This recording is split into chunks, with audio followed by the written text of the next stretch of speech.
하나님의 말씀은 요한복음 4장 3절부터 14절 말씀입니다. 요한복음 4장 3절부터 14절 말씀까지 보겠습니다. 여러분들이 가지고 계신 성경책으로는 147쪽에 있습니다. 요한복음 4장 3절부터 14절 말씀을 봉독해 드리겠습니다. 유대를 떠나서 다시 갈릴리로 가실새 사마리아를 통과하여야 하겠는지라. 사마리아에 있는 수가라 하는 동네에 이르시니 야곱이 그 아들 요셉에게 준 땅이 가깝고 또 거기 또 야곱의 우물이 있더라. 예수께서 길 가시다가 피곤하여 우물 곁에 그대로 앉으시니 때가 6시쯤 되었더라. 사마리아 여자 한 사람이 물을 기르러 왔음에 예수께서 물을 좀 달라 하시니 이는 제자들이 먹을 것을 사러 그 동네에 들어갔음이러라. 사마리아 여자가 이르되 당신은 유대인으로서 어찌하여 사마리아 여자인 나에게 물을 달라 하나이까 하니 이는 유대인이 사마리아인과 상종하지 아니함이러라. 예수께서 대답하여 이르시되 내가 만일 하나님의 선물과 또 내게 물 좀 달라 하는 이가 누구인 줄 알았더라면 내가 그에게 구하였을 것이요 그가 생수를 내게 주었으리라.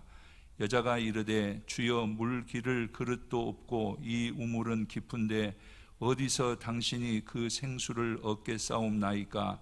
우리 조상 야곱이 이 우물을 우리에게 주셨고 또 여기서 자기와 자기 아들들과 짐승이 다 마셨는데 당신이 야곱보다 더 크니이까. 예수께서 대답하여 이르시되 이 물을 마시는 자마다 다시 목마르려니와 내가 주는 물을 마시는 자는 영원히 목마르지 아니하리니 내가 주는 물은 그 속에서 영생하도록 솟아나는 샘물이 되리라. 아멘. 할렐루야. 오늘 또 예배드리는 우리 성도님들에게 하나님의 은혜가 있으시기를 바랍니다. 그리고 하나님께서 여러분을 어루만져 주시고 쓰다듬어 주시고 의로운 오른손으로 붙들어 주시는 복된 시간 되실 수 있기를 바랍니다. 우리 서로 옆에 분하고 함께 인사 나누도록 하겠습니다. 축복의 인사하겠습니다. 주의 이름으로 축복합니다. 사랑합니다. 은혜 받는 시간 되시기를 바랍니다. 고맙습니다. 우리 2층에서도 잘 해주셨을 줄 압니다. 오늘 말씀은 내게 오라, 예수님과의 만남에 대해서 함께 은혜를 나누고자 합니다. 이 성경 공간복음, 특히 요한복음 이런 데를 보면은 발견할 수 있는 것이 있는데 그건 뭐냐면은 예수님을 찾아오는 사람들이 있는가 하면은 예수님께서 찾아가는 사람들이 있는 것을 볼 수 있습니다. 예수님을 찾아오는 사람들의 대표적인 사람들이 누구냐면은 니고데모 같은 사람들, 한 청년 같은 사람들, 또 병을 낫기를 원하는 사람들이 찾아왔어요. 그런데 오늘 본문에서는 예수님께서 찾아가 주시는 사람들에 대해서 말씀을 하고 있습니다. 그 대표적인 사람이 바로 오늘 수가 동네에 야곱 우물에 물을 길러 왔던 그 여인과 같은 사람인 것을 볼 수가 있습니다. 누구든지 예수님의 만남이 필요했던 사람들입니다. 당시 사람들은 유대에서 갈릴리로 가는 길을 택하여야 되는데 요단강을 건너가는 베레아의 길이 있고 사마리아를 거쳐가는 이런 그 길이 있는데 사마리아 사람들하고 유대 사람들은 서로 상종하지 않았기 때문에 대부분의 사람들이 베레아 길을 선택해서 가지 사마리아 길을 선택하지는 않는다라는 것을 오늘 성경 요한복음 4장에서는 말해주고 있습니다. 그런데 예수님께서는 사마리아 길을 선택하셨다 그런 말이에요. 그 이유가 뭐냐? 그것은 세상에 버려진 천한 여인 한 사람을 구원하시기 위한 것이다라는 것을 우리가 먼저 알아야 됩니다. 예수님께서 유대를 출발하여서 수가라는 동네에 도착하는 시간은 우리 시간으로 따지면 오후 3시쯤 됩니다. 그러니까 예수님께서 수가성에 도착하기까지는 더 더운 시간에 또 더운 시간에 도착했던 것을 우리는 미루어 알 수가 있습니다. 예수님의 이 깊은 마음은 무엇이었을까? 그것은 세상에서 손가락질 당하는 비참한 영혼 하나를 구원하시기 위해서 하나님의 아들이 수가성에 가셨다, 그런 말씀입니다. 예수님께서 하늘 보좌를 버리시고 이 땅에 오신 것과 마찬가지로 예수님께서는 가장 천한 여인을 만나 주시기 위해서 수가라는 동네에 야곱의 우물가에 가서 오늘 보니까 주저앉으셨다. 얼마나 힘드셨으면 예수님께서 그러셨을까라는 것을 살펴볼 수가 있습니다. 사람들은 유명한 사람들 찾아갑니다. 또 인기 있는 사람들을 찾아갑니다.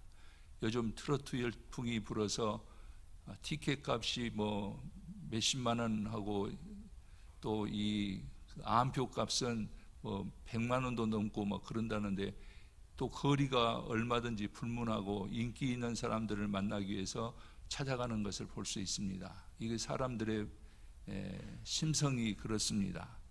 또 좋은 스승을 찾아가기도 하고 힘 있는 사람을, 도움될 만한 사람을 찾아가기도 합니다. 연인을 찾아가고 친구를 찾아갑니다. 그러나 일부러 죄인을 찾아가지는 않는다, 그런 말씀입니다. 예수님은 천한 여인의 생명을 위해서 찾아가셨습니다. 여기서 예수님께서 한 영혼을 얼마나 사랑하시는가를 알 수 있습니다. 저도 말씀을 준비하면서 묵상하고 기도하는 가운데 그런 생각이 들어요. 우리 성도들 한 사람 한 사람 얼마나 소중하고 귀한가. 건강하고 건강하지 못한 것을 떠나서 그 나이 연세가 얼마나 그 문제가 되지 않고 한 생명 한 생명이 얼마나 귀한가를 다시 한번 묵상할 수 있는 기회가 되었습니다. 성경에 보면은 예수님의 그 영혼 사랑에 대해서 볼 수 있는데, 마가복음 5장에 보면 예수께서 귀신 들린 사람, 군대 귀신 들린 사람, 그래서 고통당하는 그 한 사람을 살려주시기 위해서 돼지떼 2,000마리를 희생시켜 버리는 것을 볼 수가 있습니다. 예수님의 사랑 때문에 그렇습니다. 우리는 사람을 외모로 보지만은 예수님의 관심은 영혼 하나하나에 관심이 있으시며 귀하게 보신다는 것을 우리들이 다시 한번 인식하고, 나도 예수님의 관심 속에 있는 한 사람임을 여러분 감사하는 성도님들이 되시기를 바랍니다. 사실 도덕적으로 타락한 여성을 상대하기란 것은 곤란합니다. 아니, 상대하지 않으려 합니다. 사람들은 고상한 척하면서 창피하게 생각합니다. 그런데 죄 없는 하나님의 아들 예수 그리스도가 그 천한 여인을 찾아가서 우물가에서 1대1로 만났다라는 것은 지금도 많은 사람들에게 스캔들이라고 문제 삼는 것이 되었습니다. 시비거리가 되어 있다, 그런 말씀입니다. 그러나 이것은 한 영혼을 위한 예수님의 배려다라는 말씀입니다. 먼저 우리는 오늘 수가성의 이 여인에게 있는 깊은 삶의 고통에 대해서 먼저 살펴보는 가운데 우리 자신을 투영해 볼 수 있는 시간이 되었으면 좋겠습니다. 그 첫째가 뭐냐? 이 여인에게는 고독이라는 정신적인 고통이 있었습니다. 얼마나 고독했을까 생각해 보았습니다. 그녀는 철저한 슬픔을 볼 수 있는데, 그것은 지금 오늘 14절까지 읽었는데 15절 16절에 보니까 남편이 5이 있고 지금 사는 사람도 자기 남편이 아니라라는 것을 말해주고 있습니다. 그것도 언제 헤어질지 모르는 사람입니다. 위로받을 자식도 없는 것 같습니다. 당연히 이웃도 없습니다. 그녀를 거들떠보는 사람도 없었습니다. 그저 먹고 산다는 것만도 다행으로 생각하고 살아가는 그런 여인이었습니다. 물길로 오는 시간을 보면 정상적인 사람은 시원한 서늘한 아침이든지 저녁 시간에 왔는데, 이 여인은 햇볕이 강렬하지만 사람이 없는 오후 시간에 왔다라는 것을 보면 알 수가 있습니다. 사실 이러한 고독의 문제는 수가성 여인의 것만은 아닙니다. 생명 있는 모든 사람은 누구나 근본적인 고독의 문제를 안고 살아간다라는 말입니다. 저는 성경을 읽으면서 아담과 하와의 사이를 생각해 보았습니다. 둘은 부부죠. 온 인류의 첫 부부입니다. 아담이 생각할 때 내 뼈 중에 뼈요 살 중에 살이라고 고백한 그런 사람이었습니다. 근데 하와가 범죄하고 하와가 아담에게 선악을 알게 하는 열매를 먹게 한 다음에 하나님께서 아담을 찾으십니다. 그리고 하나님께서 아담을 책망하실 때 아담이 창세기 3장 12절에 보면은 당신이 만들어서 내게 준 저 여자가 나에게 주어서 먹었나이다 라고 말하는 것을 볼 수 있습니다. 어떻게 보면은 참 비겁한 항변이죠. 그냥 남자답게 제가 잘못했습니다 했으면 참 좋을 텐데 그러지 않은 것을 볼 수가 있습니다. 그럴 때 하와는 얼마나 배반감을 느꼈을까, 비애감을 느꼈을까 그런 생각을 합니다. 그래서 저는 무슨 일이 있을 때 다른 사람들에게 죄를 전가하지 않고 잘못을 전가하지 않고 내가 했다라고 언제나 말하는 그런 어떻게 보면 정서가 바로 성경을 통해서 생겨나게 됐던 것을 볼 수 있습니다. 함께 사는 남편도 결국 또 하나의 타자일 뿐이라는 것을 우리는 생각할 때 서글픈 고독을 느꼈다라는 말입니다. 유명한 가수였고 또 코미디언, 개그맨이 서로 결혼을 했습니다. 이제 온라인상 이런 것들이 나가니까 실명은 밝힐 수가 없지만은 단골집 냉면이 너무 먹고 싶어서 남편에게 그곳에서 만나기로 했는데 냉면집에 도착해 보니까 남편은 이미 다 식사를 끝난 후였습니다. 주문한 냉면을 먹으려는 순간 남편이 말합니다. 난 다 먹었고 보는 것이 지루하니 나는 먼저 가겠다며 자리를 떠났답니다. 그럴 때 그 아내는 그런 생각을 했대요. 냉면 먹는 짧은 순간도 기다려주지 못하는데 앞으로 인생을 어떻게 함께 할 수 있겠는가라는 생각이 들었다. 힘들 것 같다. 그래서 이혼을 결심했다. 그런 말입니다. 이것이 우리의 실상이 아닌가라는 생각을 해봅니다. 남녀가 서로 결혼하고 행복하다, 꿀맛이다 해도 남편은 남편의 고독이 있고 아내는 아내의 고독이 있는 것입니다. 그래 학자들은 현대인들을 역사상 가장 고독한 존재라고 말하고 있습니다. 그래서 우리가 유행하는 단어가 있는데 군중 속의 고독이다. 많은 사람들이 함께 있으면 고독하지 않아야 되는데 그 속에서의 한 인격체는 고독할 수 있다라는 말입니다. 심리학자 칼 로저스가 말한 현대인들의 고독을 살펴보았습니다. 그것은 뭐냐? 자기 자신으로부터의 소외가 되어 있기 때문에 고독하다라는 겁니다. 자기 상실이다 그런 말이에요. 현란한 문명 속에 산다고 하지만은 우리는 나 자신을 도둑맞은 지 이미 오래되었다라는 말입니다. 무슨 말입니까? 돈의 양심을 값싸게 팔아 넘기지도 오래됐습니다. 쾌락의 몸과 인격을 팔고 죄의 고귀한 영혼까지 송두리째 내버리고 텅 빈 육체라는 깡통만 가지고 산다라고 지적하고 있습니다. 그러므로 인간은 고독할 수밖에 없다는 것입니다. 또 하나는 뭐냐면 자기를 내어줄 만한 대상을 발견하지 못했기 때문에 고독하다 그런 말입니다. 아무도 믿을 사람이 없다는 겁니다. 사람이 사람답게 멋있게 살아가려면은 그저 내 생명을 몽땅 주고도 아깝지 않은 대상을 찾을 때 가능하다. 그렇게 말합니다. 그런데 그런 사람이 그럴 사람이 없습니다. 그러기에 고독을 느낄 수밖에 없고 개인주의라는 울타리는 점점 높이 올라가며 그러면 그럴수록 더 외롭다라는 말입니다. 살기 좋다는 나라일수록 자살률이 높다는 것이 바로 그런 이유에서 비롯됩니다. 그들이 먹을 것이 없어서 죽습니까? 의사와 의학 수준이 못 미쳐서 죽는 것도 아니라는 거예요. 즐길 것이 없어서도 아닙니다. 단 한 가지 여기서 우리가 명심해야 될 것은 뭐냐면은 그들에게 예수가 있었으면 정말 그럴까라는 생각을 했습니다. 오늘 우리 사랑하는 성도님들 안에는 예수가 계시기를 주님의 이름으로 간절히 축원합니다. 예수님이 계셔야 됩니다. 혹시 성도님들은 고독하지 않으십니까? 수가 동네 야곱 우물에서 예수님을 만난 여인의 모습이 혹시 우리의 모습은 아닐까 싶어서 제가 예수를 여러분들에게 다시 한번 소개해 드립니다. 오늘 두 번째 수가 동네 여인에게 있었던 깊은 고통은 사랑의 갈증이라는 고통이었습니다. 얼마나 사랑에 굶주렸으면 6남자를 의지해서 살았겠냐 그런 말입니다.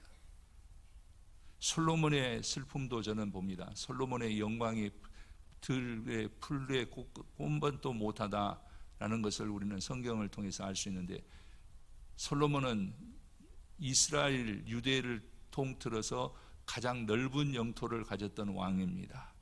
그에게는 재물도 있었습니다. 군대도 있었습니다.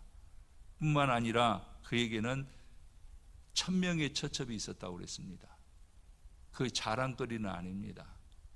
1000명의 처첩이 있었단 말을 우리가 잘 살펴보면은 그는 정말 사랑하는 사람 한 사람이 없었다는 말도 됩니다. 마음이 1000개로 갈라져 버리면은 사실 가장 불행한 사람입니다. 2사람, 3사람을 사랑할 수 있는 사람은 능력의 사람이 아니고 불행한 사람입니다. 이 여인도 지금 같이 사는 사람이 6번째 남자라고 한다면은 이 여인도 사랑이 없는 삶을 살아가는 사람이라는 것을 우리는 알게 됩니다. 사랑을 받지 못한다는 것만큼 사람을 초라하게 만드는 것은 없습니다. 사랑받지 못하는 남편, 사랑받지 못하는 아내, 자식에게 버림받은 부모, 부모에게 버림받은 자식들은 그래서 방황하게 되어 있다라는 것입니다. 사람은 사랑받지 못할 때 자기 가치를 상실해버리고 맙니다. 왜 살아야 되느냐, 의미가 상실된다 그런 말이에요. 그러나 사랑을 받으면 살맛이 납니다. 여러분, 사랑받을 때 살맛 나잖아요. 예, 또 사랑할 대상이 있을 때 우리는 살아갈 수 있는 힘이 생기고 마음에 기쁨이 있다 그런 말씀입니다. 사랑을 받으면은 자기 가치를 발견하게 돼요. 사랑받고 있기 때문에 나는 살아갈 의미가 있다라고 생각하는 것이 인간이다 그런 말입니다. 사랑하는 성도 여러분, 이 시간 조용히 자기 자신에게 물어보시기를 바랍니다. 세상에서 나를 진실로 사랑하는 사람이 있는가? 하나님처럼 조건 없이 나를 사랑하는 사람이 있습니까? 행복할 겁니다. 그러나 많은 사람들이 이것에서 벗어나 있는 것을 볼 수 있습니다. 한번 솔직해져 봅시다. 조건적인 사랑에 속지 말고 말입니다. 세 번째로 수가 동네 여인에게는 영적인 고통이 있었습니다. 그것은 창녀처럼 살아가는 여인에게 가질 수 있는 가책입니다. 이렇게 살아서는 안 되는데 이렇게 살다가 나중에 어떻게 될까, 자책감과 불안감을 떨칠 수가 없었을 겁니다.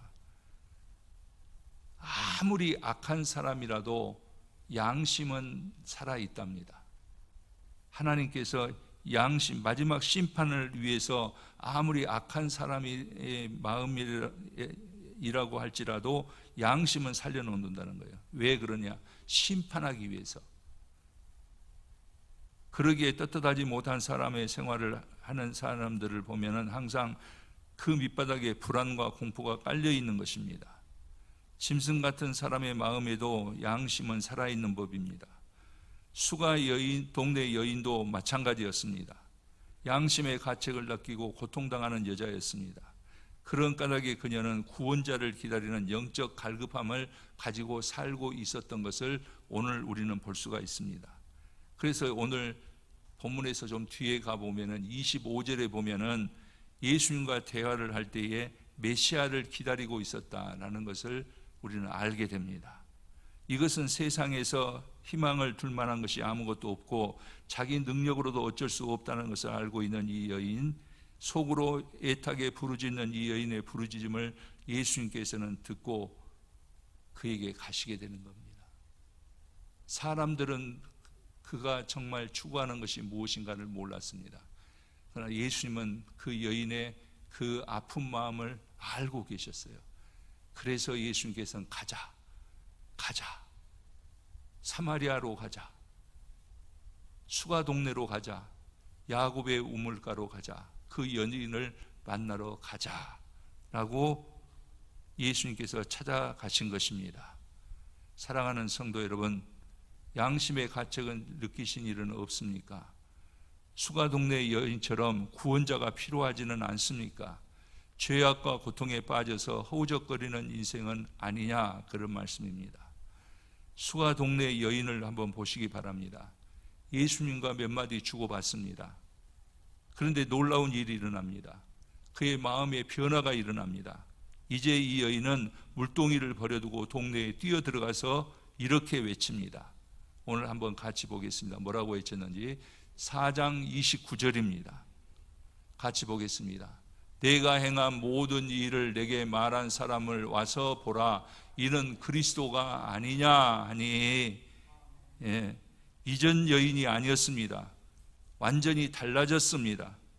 그 변화의 원인이 무엇이었습니까? 그것은 예수님께서 그 여인에게 관심을 육적인 것에서 영적인 것으로 바꾸셨기 때문에 그렇다, 그런 말이에요. 그래서 오늘 본문 14절 말씀을 같이 보겠습니다. 같이 봅니다. 내가 주는 마시는 자는 영원히 목마르지 아니하리니 내가 주는 물을 그 속에서 영생하도록 솟아나는 샘물이 되리라. 물질적인 욕구보다도 더 근본적인 문제, 영적인 것이다, 그런 말씀입니다. 인간은 물질로서 육체적 욕망을 채우는 것으로 만족할 수가 있는 존재가 아닙니다. 예수님의 관심도 사람들의 관심도 사실은 영적인 부분입니다. 우리가 아무리 육적으로 잘 된다고 해도 영적으로 만족함이 없을 때에는 우리에게는 그 만족이 진정한 만족이 되지 못한다, 그런 말이에요. 여러분 가만히 생각해 보십시오. 돈이 꼭 없어서 우리의 인생에 문제가 생깁니까? 그렇지 않습니다. 쾌락을 얻지 못해서 문제가 생깁니까? 그것이 아닙니다. 예수님도 우리의 문제가 어떤 문제, 물질의 문제가 아니라고 말씀합니다. 더 근본적인 문제는 내면의 문제예요. 즉 우리의 영혼이 병들어 있기 때문이라고 말씀합니다. 그러므로 우리도 야곱의 우물의 여인처럼 영적으로 깨달아질 때에 예수님은 우리의 문제를 해결해 주신다, 그런 말이에요. 그래서 우리는 예수가 필요합니다. 여러분 신앙생활을 하는데 언제나 예수님과 함께하는 우리 성도님들이 되시기를 주님의 이름으로 간절히 축원합니다. 두 번째로 우리가 볼 수 있는 것은 뭐냐면 예수님은 이 여인에게 자신의 죄를 인정하게 하시는 것을 볼 수 있습니다. 오늘 15절을 같이 보겠습니다. 4장 15절 같이 봅니다. 여자가 이르되 주여 그런 물을 내게 주사 목마르지도 않고 또 여기 물 기르러 오지도 않게 하옵소서. 그럴 때 예수님께서 하시는 말씀이 아주 동떨어진 말씀을 합니다. 오늘 16절 말씀에 보면은 내 남편을 데려오라 라고 말씀합니다. 먼저 부끄러운 자신의 과거를 드러내게 되었습니다. 17절에 그 여인은 대답합니다. 내가 남편이 없습니다 라고 말합니다. 왜 예수님께서 여인의 수치스러운 부분을 드러냈겠습니까? 왜 아픈 상처를 찌르셨을까 생각해 보았습니다. 그것은 뭐냐? 막힌 곳이 있으면 통할 수 없기 때문에 그렇습니다. 죄로 막혀 있으면 회개로 뚫어야 됩니다. 자신의 잘못을 하나님 앞에 있는 그대로 내놓고 주여 나는 죄인입니다 라고 회개할 때에 막혔던 것이 뚫어지는 거예요. 우리도 다 마찬가지입니다. 그러나 숨은 죄를 그대로 가지고 있을 때에는 생수가 터져 나올 수 없다, 그런 말이에요. 예수님의 도움을 받을 수가 없다, 그런 말입니다. 그래서 예수님께서 이 여인의 부끄러운 것을 들춰내고 그 문제를 해결해 주시는 것을 볼 수 있습니다. 여인으로 하여금 진정한 기쁨을 맛보게 하기 위해서 예수님은 그 여인의 부끄러운 과거를 바로 지적하신 것이다, 그런 말이에요. 오늘 우리도 우리의 부끄러운 것을 다 내려놓고 예수님 모실 수 있는, 예수님께서 우리 안에서 역사하시는 시간이 되어 주실 수 있기를 간절히 축원합니다. 여인이 예수님께 이렇게 말합니다. 오늘 25절 26절 같이 보겠습니다. 같이 봅니다. 여자가 이르되 메시아 곧 그리스도라 하는 이가 오실 줄을 내가 아노니 그가 오시면 모든 것을 우리에게 알려주시리이다. 예수께서 이르시되 내게 말하는 내가 그라 하시니라. 아멘. 바로 그 말씀입니다. 메시아가 오면 내 문제를 해결해 준다. 우리에게도 문제들이 많이 있다 그런다면, 막힌 부분이 있다 그런다면은 이 여인과 같이 메시아를 기다리는 마음이 있어야 돼요. 그리고 우리에게 가장 행복하고 다행스러운 것은 뭐냐면은 바로 메시아가 우리와 함께 하신다는 거예요. 내게 말하는 그가 바로 나다. 내가 메시아다, 그런 말씀입니다. 이 메시아는 어떤 사람인가, 어떤 분이셨는가를 예수님께서 스스로 말씀하시는데 요한복음 6장 35절 말씀에서 이렇게 말씀하고 있습니다. 같이 보겠습니다. 예수께서 이르시되 나는 생명의 떡이니 내게 오는 자는 결코 줄이지 아니할 터이요 나를 믿는 자는 영원히 목마르지 아니하리라. 이 은혜가 우리 성도님들과 함께 하시기를 간절히 바랍니다. 그렇습니다. 영원히 목마르지 않을 생명수, 생명의 떡은 예수님이십니다. 그래서 예수님을 먹고 마시는 자는 영원히 목마르지 아니할 것입니다. 우리는 예수 그리스도의 사람들입니다. 예수 그리스도를 마신 자들이요 예수 그리스도를 먹은 사람들입니다. 아멘. 저는 여러분들과 마찬가지로 매일 음식을 먹습니다. 오늘 아침에도 간단하게 음식을 먹었습니다. 이것이 지금 힘이 되어서 여러분들 앞에 서 있는 것입니다. 육신의 힘은 먹어야 되지 않습니까? 조금 있으면 저는 또 음식을 먹어야 합니다. 그럼 영적 갈증은 어떠해야 되느냐? 우리가 예수님과 사이가 멀어지면은 뭐 먹을 것이 없을까? 뭐 즐길 것이 없을까? 뭘 볼 것이 없을까? 뭐 재미있을 것이 없을까라고 갈급해지는 거예요. 그러나 예수님과 가까이 있으면은, 예수님과 함께 있으면은 뭐 특별한 재미있는 것을 추구할 필요가 없습니다. 맛있는 것을 찾지도 않습니다. 이것이 바로 다른 점입니다. 물론 우리의 삶이란 것이 있기 때문에 여러 가지를 할 수 있지만은 근본적인 문제는 그렇다, 그런 말입니다. 예수 그리스도가 우리의 마음에 오시면 우리의 마음 속에 있는 여러 가지 고민과 질병의 문제들을 갖가지 있는 것이지만은 그 순간 깨끗이 해결되어진다는 거예요. 저도 많은 생각합니다. 제가 저희 아내에게 지적받는 것 중에 하나가 뭐냐면 밥 먹을 때도 뭘 생각하고 있다는 거예요. 그러니까 많은 것을 생각하고 많은 것을 또 해결하려고 하는데, 그래서 마음이 편하지 않을 때가 많이 있습니다.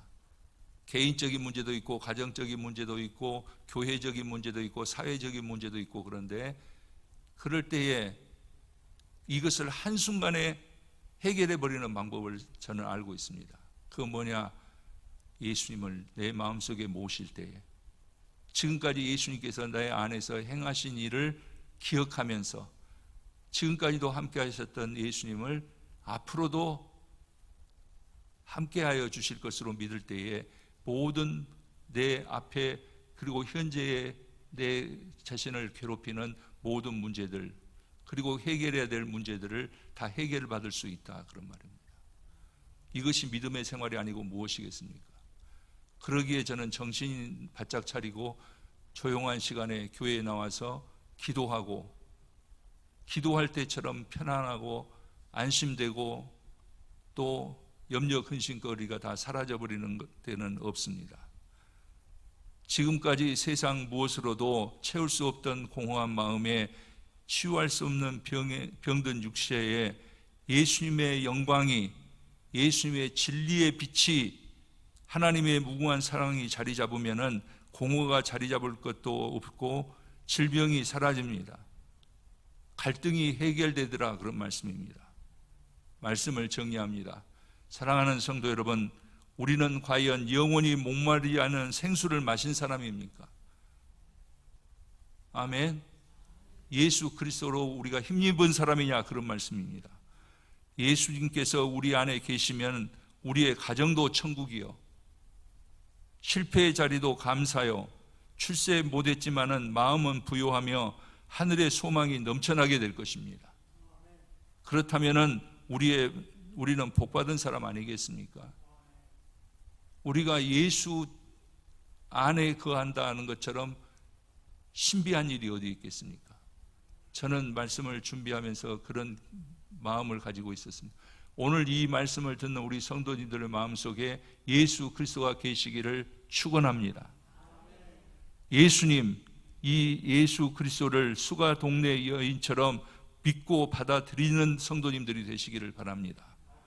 그러면은 예수님께서도 기쁘게 성도들의 마음에 자리 잡으실 것입니다. 그것을 위해서 우리가 이 자리에 있는 거 아니겠습니까? 오늘 여러분들은, 다른 사람들은 다 세상 것을 위해서 지금 열심을 내지만은 우리는 수가성의 여인처럼 사람들을 피해서 우물가에 나온 그 여인처럼 우리도 마찬가지로 하나님의 인도하심 안에서 이 자리에 있다, 그런 말입니다. 예수님께서 우리의 모든 형편과 사정을, 수가성 여인의 사정을 아셨던 것을 아시고 우리가 함께 하시는 줄 여러분 믿으시기를 바랍니다.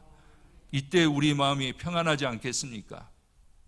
지금까지 여러분들의 마음을 괴롭혔던, 여러분들의 마음을 혼란스럽게 했던, 여러분들의 마음을 갈래갈래로 나누게 했던 그런 생활이 이제는 예수님께서 주시는 생수에 밀려서 예수님이 주시는 기쁨으로 가득 바꾸어지시기를 주님의 이름으로 간절히 축원합니다. 오늘 이 예배가 야곱의 우물가에서 예수님을 만난 여인의 만남같이 성도님들도 예수를 만나고 예수님으로부터 생명을 공급받고 세상을 향하여 나가서 예수 생명, 내 생명으로 승리하고 하나님의 보좌 앞에 나와서 하나님을 영화롭게 예배하는 우리 성도님들이 되시기를 주님의 이름으로 간절히 축원합니다. 기도드리겠습니다.